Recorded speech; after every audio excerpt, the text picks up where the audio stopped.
السلام علیکم ورحمۃ اللہ وبرکاتہ۔ امید ہے کہ آپ حضرات خیر و عافیت سے ہوں گے۔ آج میں اعلیٰ حضرت عظیم البرکت امام احمد رضا خان علیہ رحمت و رضوان کے کلام رخ دن ہے یا مہر سما یہ بھی نہیں وہ بھی نہیں کی تشریح کے غرض سے حاضر ہوا ہوں۔ ویسے تو اعلیٰ حضرت کے کلام کی تشریح کما کہوں میں کر ہی نہیں سکتا، البتہ جو میرے علم میں ہے وہ ناظرین کے حوالے کر رہا ہوں۔ اللہ رب العزت ہماری اس صحیح و کاوش کو قبول فرمائے اور اسے مقبول خاص و عام فرمائے۔ حضرات، اعلیٰ حضرت عظیم البرکت مجدد دین و ملت امام احمد رضا خان علیہ رحمت و رضوان اپنے دیوان مبارک یعنی ہدائی کے بخشش کے اندر ارشاد فرماتے ہیں، رخ دن ہے یا مہر سما یہ بھی نہیں وہ بھی نہیں۔ رخ دن ہے یا مہر سما یہ بھی نہیں وہ بھی نہیں، شب زلف یا مشک خطا یہ بھی نہیں وہ بھی نہیں۔ حضرات، اس شعر کے اندر اعلیٰ حضرت قدسہ سرہ فرماتے ہیں کہ میں اپنے پیارے نبی کے چہرے کو دن کہوں یا آسمان کا سورج، لیکن سورج کو بھی روشنی تو محبوب خدا کے رخ والضحیٰ سے ملی ہے، اور دن کا اجالا بھی آقا صلی اللہ تعالیٰ علیہ وسلم کے حسن کا جلوہ ہے، لہٰذا نہ یہ دن حضور کے چہرے جیسا ہو سکتا ہے، نہ سورج اور سرکار کی زلف عنبری کو رات کہا جائے یا خالص کستوری جو نہایت خوشبودار اور سیاہ ہوتی ہے، لیکن یہ بھی میرا خیال غلط ہے، کیونکہ رات کی تاریکی اور کستوری کی خوشبو بھی حضور کی زلفوں کا فیض ہے، تو آپ کی زلف کو شب اور مشک سے تشبیہ دینا بھی درست نہیں ہے، بلکہ ان تمام سے برتر اور اعلیٰ ہے۔ اعلیٰ حضرت نے اس کلام کے اندر حضور اکرم صلی اللہ تعالیٰ علیہ وسلم کے چہرے مبارک اور زلف عنبر کے حوالے سے بیان فرمایا۔ چہرے انور کے تعلق سے میں نے گزشتہ قسطوں میں بیان کیا تھا کہ کس قدر آقا کا چہرہ حسین اور خوبصورت تھا۔ آقا کے چہرے انور کے تعلق سے جتنا بیان کیا جائے کم ہے، بہرحال چند کمالات و خوبی ناظرین کے حوالے کر رہا ہوں۔ چنانچہ فتح الباری شرح صحیح بخاری کے اندر روایت بیان کی جاتی ہے کہ ایک ہمدانی عورت آفتاب رسالت کی معیت میں حج کرنے کے لیے گئی۔ جب وہ اپنے وطن مالوف کو واپس لوٹی تو ابو اسحاق نے اس عورت سے حضور اکرم صلی اللہ تعالیٰ علیہ وسلم کا حلیہ مبارک پوچھا۔ اس عورت نے کہا، اے حضور کے حلیہ مبارک پوچھنے والے، حضور تو ایسے تھے جیسے 14ویں رات کا چاند ہوا کرتا ہے، میں نے ان سے پہلے نہ ان کے بعد کسی کو ان کے مثل حسین و جمیل دیکھا۔ حضرات، اسی طرح حضرت ابو عبیدہ نے حضرت ربیع بن معوذ سے عرض کیا کہ حضور اکرم صلی اللہ تعالیٰ علیہ وسلم کا حلیہ مبارک بیان کیجئے کہ جناب کیسے تھے۔ فرمایا، اے بیٹے، اگر تو ان کے جمال جہاں آرا کو دیکھ لیتا تو دیکھتے ہی پکار اٹھتا، افق سے وہ آفتاب طلوع ہو رہا ہے، ایسی جبی کی نور کا دریا کہیں اسے، ایسی جبی کی صبح تمنا کہیں اسے، ایسی جبی کی نور تجلی کہیں اسے، دیکھیں اگر تو عرش معلی کہیں اسے۔ حضور اکرم صلی اللہ تعالیٰ علیہ وسلم کے گیسوئے مبارک کے حوالے سے میں کیا بیان کروں، جس کی خود اللہ تبارک و تعالیٰ اپنے سچے کلام میں واللیل اذا یغشی کہہ کر کے قسم یاد فرما رہا ہو، تو اس پر کچھ کہنا سورج کو چراغ دکھانے جیسا ہے۔ بہرحال چند حوالے تبرکاً ناظرین کے حوالے کر رہا ہوں۔ چنانچہ بخاری مسلم کے اندر منقول ہے کہ حجۃ الوداع کے موقع پر حضور اکرم صلی اللہ تعالیٰ علیہ وسلم قربانی کر کے اپنے مکان میں تشریف لائے، پھر آپ نے حجام کو بلایا اور اپنے سر مبارک کے داہنی طرف کے بال مبارک مڑوائے اور حضرت ابو طلحہ انصاری کو بلا کر عطا فرمائے۔ پھر آپ نے اپنے بائیں طرف کے بال مبارک مڑوائے اور وہ بھی حضرت ابو طلحہ رضی اللہ تعالیٰ عنہ کو عنایت کیا اور فرمایا کہ ان بالوں کو لوگوں میں تقسیم کر دو۔ منی میں بال کٹوا کر دیا جب حکم آقا نے، ابو طلحہ نے پھر بانٹے میرے سرکار کے گیسو۔ حضرات، نبی پاک صلی اللہ تعالیٰ علیہ وسلم نے اپنے گیسوئے پاک تقسیم کرنے کا حکم فرمایا تاکہ امت کو ان کے برکات نصیب ہوں۔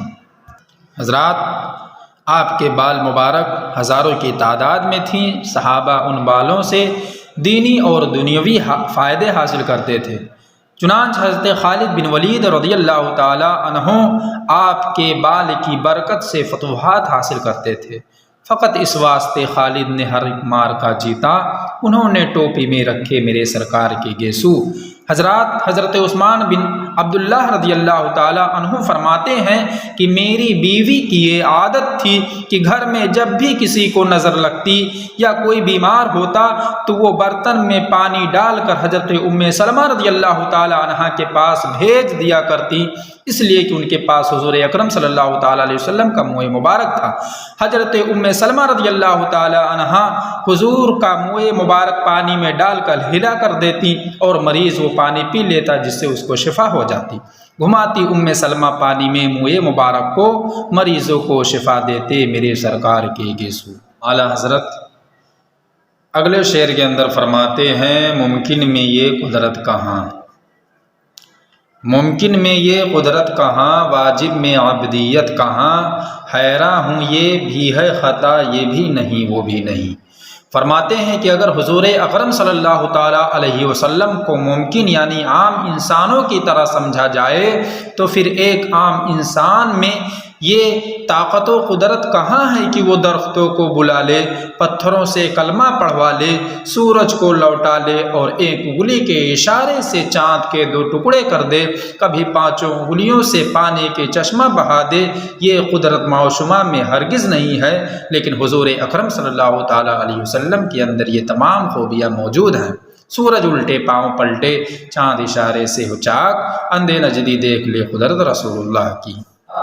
جب یہ قدرت حضور کے اندر ہے تو وہ ہمارے مثل بھی نہیں ہو سکتے، کیونکہ ہم ممکنات کے اندر یہ ساری قدرتیں موجود نہیں ہیں، تو پھر حضور کیا ہیں؟ کیا معاذ اللہ خدا ہیں؟ ہرگز نہیں۔ اس لیے کہ اگر آپ کو واجب یعنی خدا مانا جائے تو پھر خدا میں عبدیت کہاں ہے کہ اپنے خالق کی عبادت کرے، اسے سجدہ کرے اور اپنی عبدیت کا اظہار کرے۔ یہ چیز تو شایان شان حضور ہے، اور آپ ہی نے عبدیت کاملہ کا اظہار فرمایا، اور واجب الوجود میں تو عبدیت نہیں، اس لیے کہ وہ معبود ہے، مسجود ہے، عابد و ساجد نہیں۔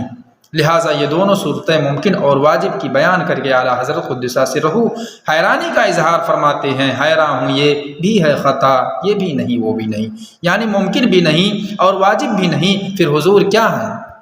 اس شعر کے ساتھ آگے فرماتے ہیں حق یہ کی ہیں عبد الہ، حق یہ کی ہیں عبد الہ اور عالم امکان کے شاہ، برزخ ہیں وہ سر خدا یہ بھی نہیں وہ بھی نہیں۔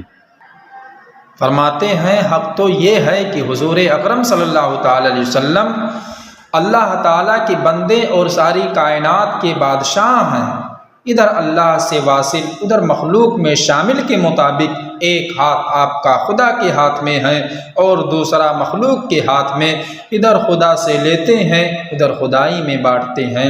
آپ نہ تو خدا ہیں نہ ہی خدا سے جدا ہیں، خدا کی مخلوق میں مگر ساری مخلوق سے ممتاز اور ساری مخلوق کے حاکم و سلطان، آپ کی رفعت و عظمت اور آپ کی حیثیت مقدسہ کو اللہ ہی جانے، آپ ایک راز خدا ہیں یہ بھی نہیں وہ بھی نہیں، یعنی تم ذات خدا سے نہ جدا ہو نہ خدا ہو، تم ذات خدا سے نہ جدا ہو نہ خدا ہو، اللہ ہی کو معلوم ہے کیا جانی کیا ہو۔